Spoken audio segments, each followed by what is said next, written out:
त्यागी परिवार online classes में इंद्रेश का नमस्कार। जैसा कि हमने आपको कल पार्ट 2 में बताया था कि प्रकृति के मूल बल के बारे में चर्चा हुई थी। आज हम चर्चा करेंगे पार्ट 3 में कि संरक्षण का सिद्धांत। तो भौतिक प्रक्रम विभिन्न बलों से नियंत्रित होते हैं और प्रक्रम में कुछ भौतिक राशियां समय के साथ बदलती हैं और कुछ भौतिक राशियां समय के साथ नहीं बदलती हैं। तो जो राशियां समय के साथ नहीं बदलती हैं उसे हम संरक्षित राशियां कहते हैं। तथा जो संरक्षित राशियां के इस कथन को हम संरक्षण का सिद्धांत कहते हैं। ठीक है, जैसे अपना पहला है ऊर्जा संरक्षण। तो ऊर्जा संरक्षण क्या है? तो ऊर्जा को ना तो नष्ट कर सकते हैं और ना ही उसे उत्पन्न कर सकते हैं, केवल एक रूप से दूसरे रूप में परिवर्तित कर सकते हैं। जैसे कि अब विद्युत है तो विद्युत ऊर्जा को हम प्रकाश ऊर्जा में परिवर्तित कर सकते हैं। ना वो अपनी उत्पन्न हुई ना वो हमें उसको नष्ट किया। जब वो तारों में बह रही है तो वो विद्युत ऊर्जा हो गई।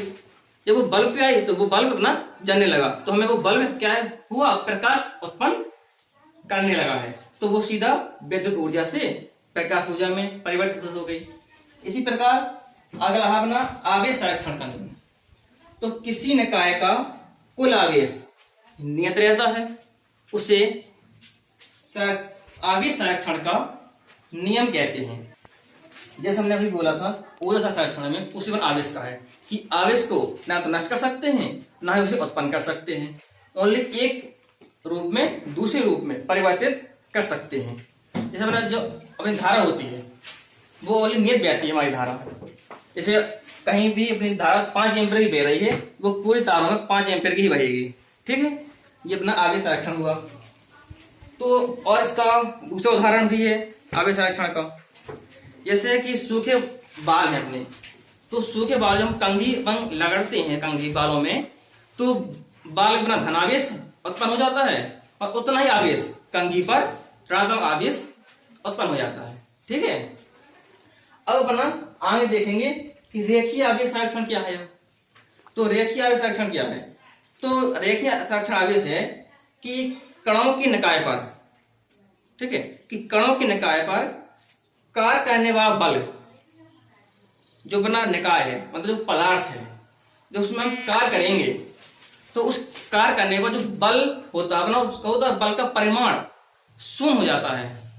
तब उसे हम रेखीय संरक्षण का सिद्धांत कहते हैं। जैसा हमने अभी बताया था रेखीय संवेग संरक्षण कि कणों की निकाय पर कार्य करने वाले बल का परिमाण शून्य हो तो उसे निकाय का रेखीय संवेग नियत रहता है। अब ये नियत कैसे रहता है ये देखो। इस नियत मतलब अपना ये है कि डेल्टा पी बराबर 0। जी देखो अपना रेखीय संवेग कि डेल्टा पी बराबर 0। ठीक है, अब ये 0 कैसे होगा देखना है। जैसे हम माने कि हमारा बल है, तो बल हमारा सूत्र होता है m × a का जी होता है, और हमारा जो हमारा a होता है अपन होता है त्वरण, तो जो होता है अपना delta v upon delta T, ए होता है अपना delta v upon delta T. आज कह रहा कि बल का परिमाण शून्य है। जब हम यहाँ बल का मान शून्य रख दें तो क्या होगा इसका, तो जब जो अपन डेल्टा टी है वो हमारा दूसरी तरफ चला जाएगा, यहाँ पर गुणाना जाएगा 0 गुणा डेल्टा टी बराबर m × डेल्टा टी। ये हो गया, तो ये अपना मान पूरा 0 हो गया। और ये अपना m × डेल्टा पी क्या होता है अपना डेल्टा पी, ये अपना संवेग का सूत्र होता है m × डेल्टा पी। तो अपना हो गया कि डेल्टा पी बराबर 0।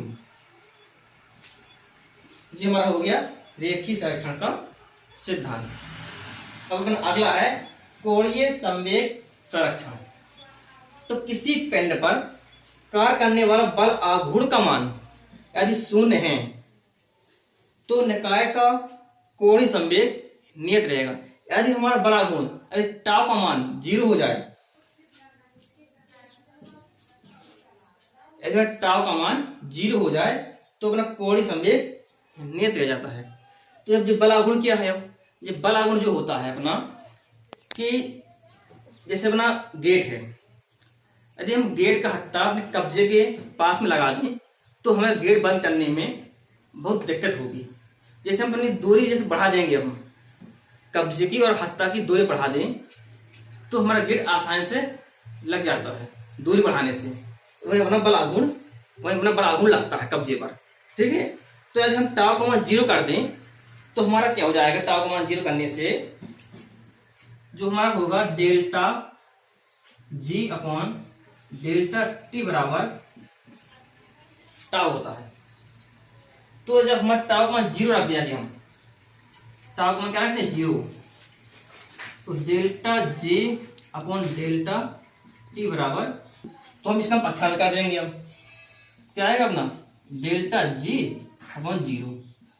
तो जो डेल्टा जी बना कहा जाए अपना कोणीय संवेग है, डेल्टा जी बना कोणीय संवेग हो गया नियत, 0 आ गया तो नियत हो गया। अरे टाउ हमने जहां पे लिख दिया टाउ,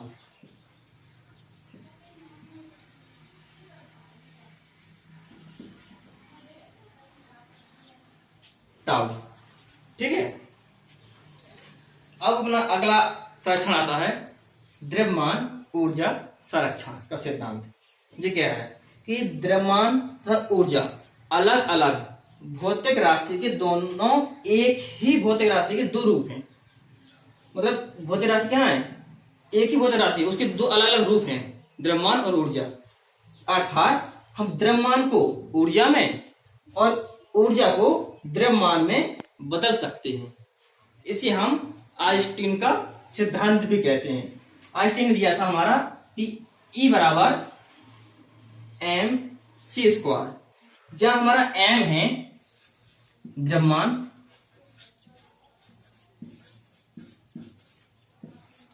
और E है अपना ऊर्जा। ठीक है, जो नंबर सी है, सी क्या है, अब सी है प्रकाश की चाल। तो प्रकाश की चाल होती है 3 × 10⁸ मीटर प्रति सेकेंड। ये हमारी होती है निर्वात में चाल, प्रकाश की निर्वात में चाल होती है 3 × 10⁸ मीटर प्रति सेकेंड। तो जी यहाँ पर 5 हमारे संरक्षण के सिद्धांत थे, जो हमारे पूरे 5 खत्म हो गए। हमारा है कि भौतिकी का कार्यक्षेत्र तथा उत्तेजना। अब इसमें क्या आता है कि इसमें भौतिकी में है कि भौतिकी विज्ञान की जो प्राकृतिक घटनाएं होती हैं, ठीक है, तो प्राकृतिक घटना का इसमें अध्ययन करते हैं। जो अपनी प्राकृतिक घटना अध्ययन होता है उसमें होता है अपना स्थूल और सूक्ष्म, 2 प्रकार की अपनी घटनाएं होती हैं। ठीक है, तो अब स्थूल में देखेंगे कि भौतिक विज्ञान के स्थूल प्रभाव के अंतर्गत पृथ्वी और खगोलीय घटनाएं सम्मिलित रहती हैं। मतलब जो जो ब्रह्मांड में जो घटनाएं चलती हैं तो उसमें ये सम्मिलित रहती हैं, और है स्थूल घटनाओं की व्याख्या के लिए कई सिद्धांतों का प्रयोग किया जाता है। अब इसमें सिद्धांत भी है, जैसे अपना होता है, जैसे एक होता है, पहला होता है अपना कि प्रकाशिकी।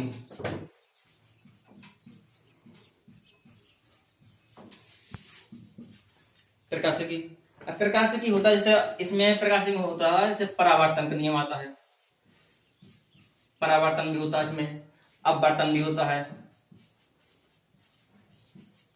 ठीक है, परावर्तन और अपवर्तन जब प्रकाशिकी में आते हैं। अब जैसे अपना हो गया दूसरा ऊष्मा गतिकी।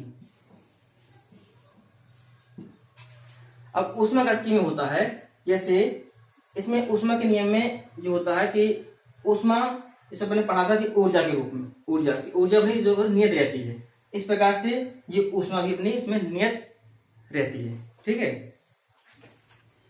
अब तीसरा पढ़ लेंगे अपन, तीसरा से अपना गतिकी आ गया। इस प्रकार से अपनी इसमें कई सिद्धांत आते हैं। ठीक है, अब दूसरा है अपना सूक्ष्म। तो इसके अंतर्गत परमाणविक आणविक घटनाएं सम्मिलित रहती हैं, और ये घटनाएं अपने क्या में क्वांटम सिद्धांत पर आधारित रहती हैं। जो ये अपने सूक्ष्म रहती हैं, ये क्वांटम सिद्धांत पर आधारित रहती हैं। बोलो। जैसे अपने नाम से भी देख सकते हैं कि सूक्ष्म सूक्ष्म मतलब छोटा, जैसे अपना परमाणु, अणु ये भी अपने छोटे छोटे कण हैं जिसमें अपनी घटनाएं सम्मिलित रहते हैं। और देखेंगे इस प्रकार ये हमारा पाठ यहाँ पे समाप्त होता है। हमने इस पहले चैप्टर में भौतिक जगत के बारे में पढ़ा। इसमें अपने कई चीज पढ़ी है अपन कि भौतिक की परिभाषा पढ़ी, अपने प्रकृति के मूल बल पढ़े और संरक्षण का सिद्धांत भी पढ़े हैं। तो इस प्रकार अब हमारा अगला चैप्टर शुरू होगा। अब हम अगले चैप्टर पढ़ेंगे मात्रक और मापन के बारे में। ठीक है, तब तक के लिए धन्यवाद।